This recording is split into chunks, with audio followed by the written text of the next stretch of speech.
বাঁধাকপি কেটে নিয়েছি, এটা আমি সেদ্ধ করতে দেব।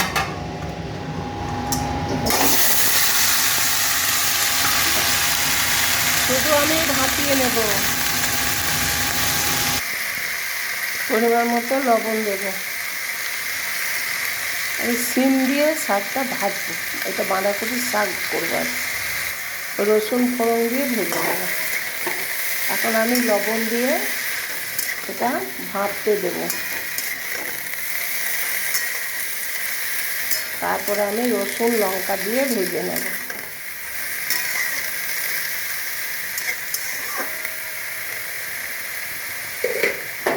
কিছু সিম কেটে ধুয়ে পরিষ্কার করে নিয়েছি, দিয়ে দেবো।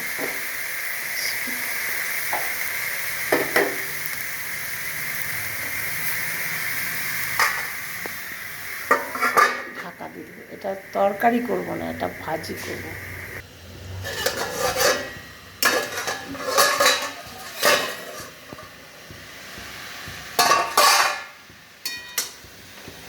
শাকও সেদ্ধ হয়ে গেছে, সিম সেদ্ধ হয়ে গেছে, নামিয়ে নেব।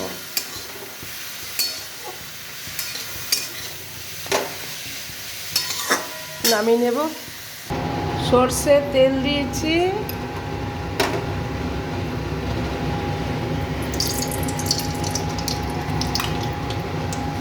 আর দিয়ে দেব রসুন আর কাঁচা লঙ্কা। ভাজা হয়ে গেছে, রসুন দিয়ে দিচ্ছি শাকটা,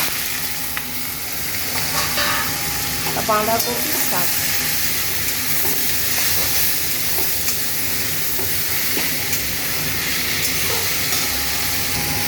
সামান্য চিনি দিয়ে দেবো, স্বাদ আনার জন্য চিনি দিয়ে দেবো।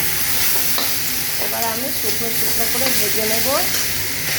হ্যালো বন্ধুরা, আমার বাঁধাকপি আর সিম দিয়ে শাক ভাজি যদি ভালো লাগে, লাইক শেয়ার কমেন্ট করে পাশে থাকবেন। এইভাবে রান্না করে খেয়ে বলবেন বন্ধুরা কেমন হয়েছে।